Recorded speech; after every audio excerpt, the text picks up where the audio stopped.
Good morning po, nandito tayo ngayon sa may kahabaan ng Ruas Boulevard dito sa may Pasay City. So, update lang tayo dito sa mga dadadaanan natin dito sa may Ruas Boulevard, Pasay City. So, araw po ng Sabado na pumunta kami dito, talaga namang ito yung nakuhanan ng ating 360 degree camera. So, check natin po yung mga kalagayan ng kalsada dito. So, mga tanghali na po tayo nagbiyahe dito. So, nag-pick up lang tayo ng mga delivery items doon sa isang customer po. And then ito yung mga smooth ng dito ng biyahe natin ngayon, talaga namang sulit na sulit po. At yung mga nakukuha na ng ating 360 degree camera ay talaga namang napakaganda po. Yan, walang traffic po gaano dito kahit natanghali na, kasagsagan pa ng kainitan ng araw, talagang napakainit po. Buti na lang po may mga puno po rito na siyang nagpapalilim po sa kalsada, kaya hindi natin masyadong maramdaman yung tindi ng init o sikat ng araw. Kaya talagang malaking tulong po yung mga puno na nakatanim dito sa may kahabaan ng Ruas Boulevard, Pasay City. Isa pa rito nakakaganda ng ambience dito is yung hangin po na ating nalalanghap. Talagang akala ko nga talagang pag dito, pag dumadaan ka rito ng Ruas Boulevard, ay malalanghap mo yung makakapal na usok, pero kakaiba ito dahil yung nalanghap natin na hangin ay talagang sariwa po, dahil siguro mga puno po na nakatanim dito. Talagang yan ang kagandahan ng maraming puno ang nakatanim mismo sa daanan o sa kalsada. Talagang mas maganda po siyang daanan, lalo na sa mga motorista po na dumadaan dito sa may kahabaan ng Ruas Boulevard, Pasay City.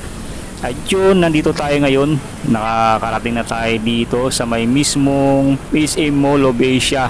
Dito ay papatawid pa lang tayo at iikutan natin dito yung mismong globo ng SM Mall of Asia. Napakaganda pala dito guys, talagang inikutan namin to at kinuhanan natin ng magagandang view, magagandang video itong globo ng SM Mall of Asia. Sulit na sulit talaga dito. Yan, makikita natin yung 360 degree na view nitong globo. And then yan, dumire-diretso na tayo para dumaan na tayo mismo sa may mismong EDSA.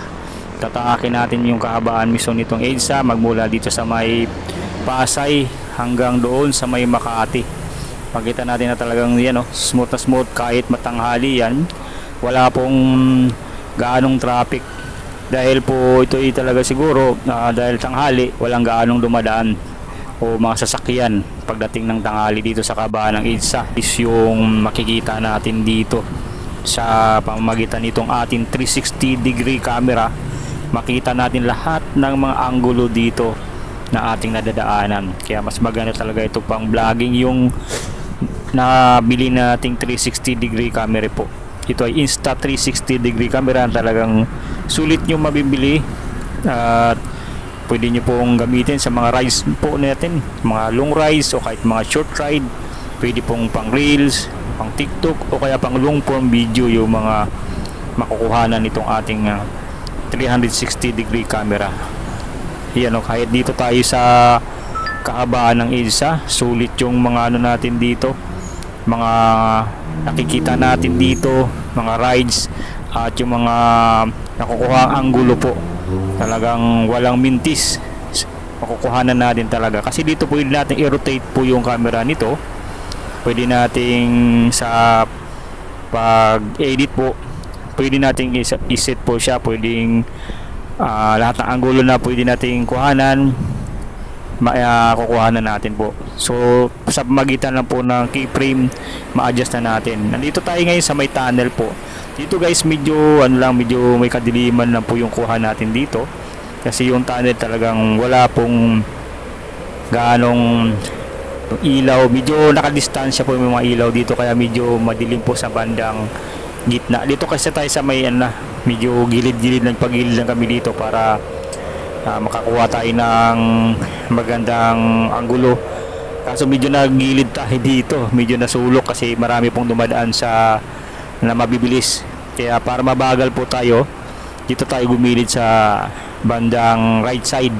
So makikita natin dito na tayo sa may gitna, talagang madilim na po siya. Pero pagdating naman paglabas naman ng tunnel, talagang na siya, maliwanag na po diyan yung bahagi na yon. Ayun no. So yan, talagang makukuha na natin agad yung view ng mismong EDSA. So nandito tayo ngayon sa may malapit na tayo sa may BGC. So tinatak natin itong kahabaan ng Kalayaan Avenue. Ayan, Kalayaan Avenue papasok ng BGC na po kami dito. Ayan, check na lang natin guys ha. Yung dito area. Ayan.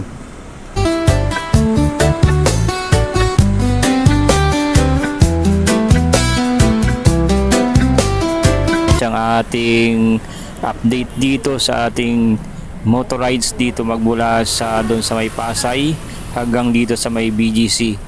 At po sa mga susunod po natin na mga motorides, kukuha natin yung ibang lugar na talagang sulit natin makikita yung magagandang view, lalo na po sa mga malalayong lugar o probinsya po. Try natin po makakuha ng mga magagandang video doon gamit itong 360 degree camera po. So maraming salamat po sa inyong panonood at patuloy na pagsuporta sa ating Nick TV PH YouTube channel, at patuloy pa rin tayo mag-update sa mga presyo ng bilihin dito sa lansangan po. At hanggang dito na lang po muna ang ating ginagawang video for today. So sa mga ngayon pa lang nakapag-tune in o kaya napanood itong ating vlog, araw-araw natin ng mga update sa mga nakikita natin sa kalsada, mga presyo ng bilihin, dito lang po yan sa Nick TV PH. At itong bagong vlog natin na motorides ay isasabay na rin po natin sa ating mga vlog sa araw-araw po. So sa mga walang sabang sumusuporta sa OFW natin, maraming salamat po, at sa mga local subscribers natin sa ating YouTube, Facebook, ay maraming salamat po. Ito po si Kuya Nick, ang inyong talagang biyahero sa kalsada na laging nag-update sa mga presyo ng bilihin. Maraming salamat po uli sa inyong patuloy na panonood at pagsuporta po. Just click and follow button lang po para lagi na pa kayong updated po.